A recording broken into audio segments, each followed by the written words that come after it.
The secret hand of growth, how real power works. Quietly.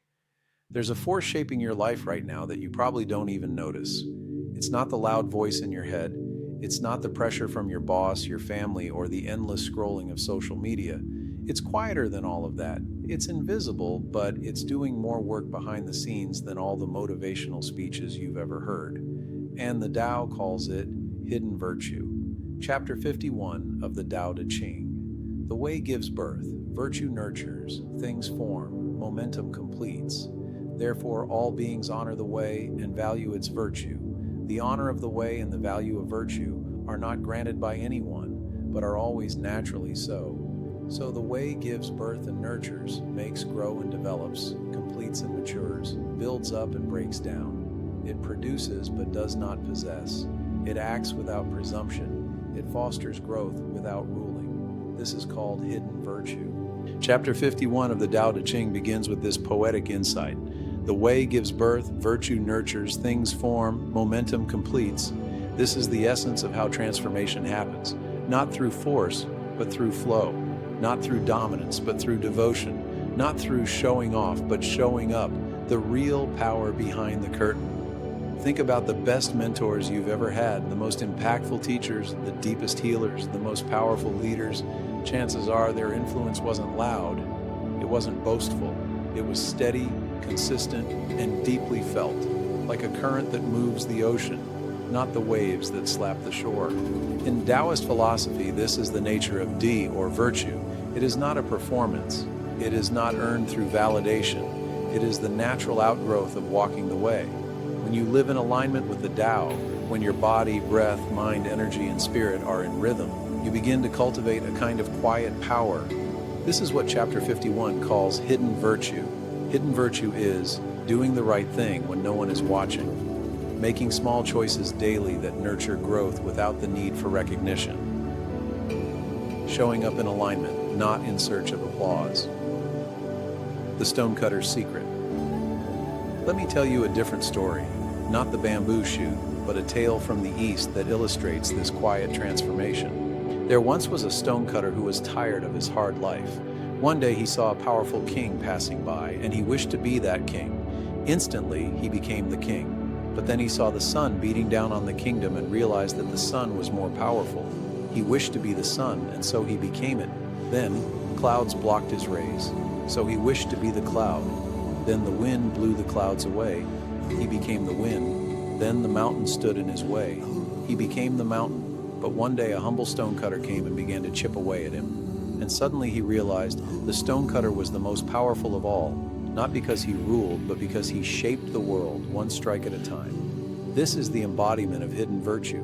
It's not about becoming more flashy, it's about becoming more formative.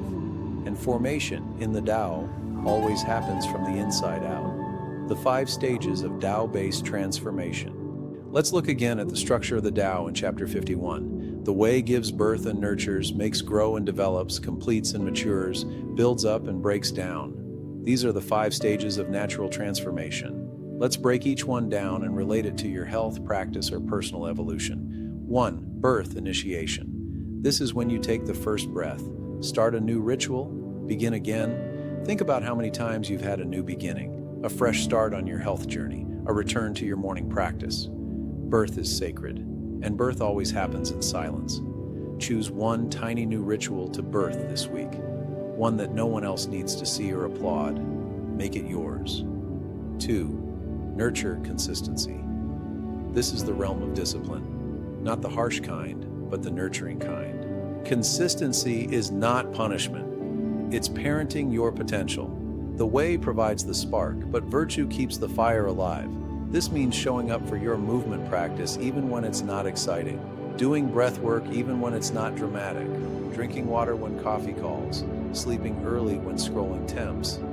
3. Growth, expansion. Growth is not linear and it's not always visible.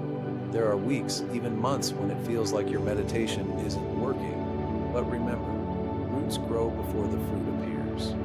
Growth is not something you see, it's something you sense.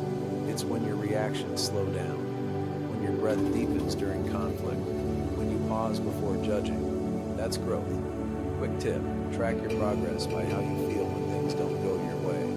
That's where hidden virtue shows up most clearly. 4. Completion, integration. Completion doesn't mean perfection. It means the phase has matured. Have you ever completed a season of your life and looked back with deep appreciation? That's integration. The way doesn't push you forward, it lets you land. Like completion is the moment you own your power with humility, not pride. 5. Breakdown, renewal. This might be the most profound stage. Breakdown is not failure. It is the Tao's way of composting the past.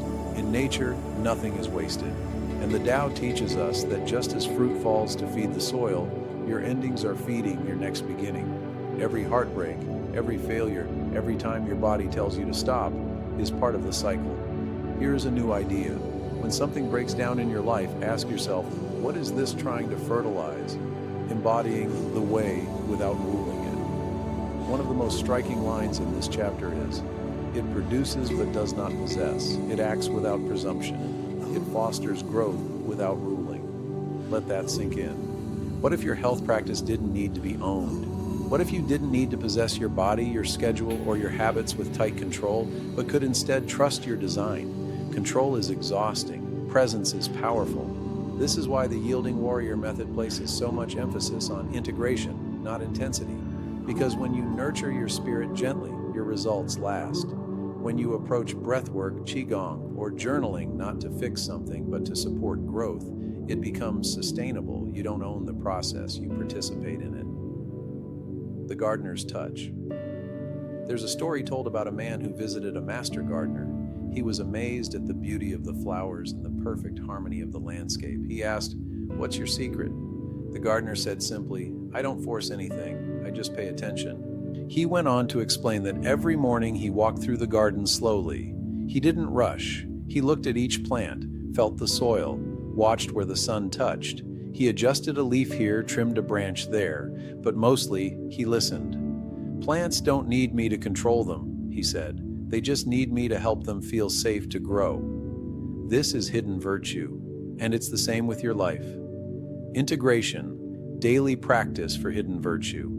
If you want to align with this chapter, here's a simple practice to integrate today. The Quiet 5. 1. 5 minutes of silent breath upon waking before the phone. 2. 5 gratitudes written in a notebook. 3. 5 mindful sips of tea or water, no multitasking. 4. 5 minutes of gentle movement, yielding, not forcing. 5. 5 minutes to review your day ahead and choose how to show up, not just what to do. None of these are hard. That's the point. They work not because they're flashy, but because they invite you to participate in your own growth. If this message speaks to you, leave a comment or share one way you're already practicing hidden virtue in your life, whether through parenting, health, career, or daily rituals. And if you haven't yet joined us in the 81-Day Tao Challenge, now is the perfect time to start. Remember, real power doesn't shout, it whispers, and it keeps showing up.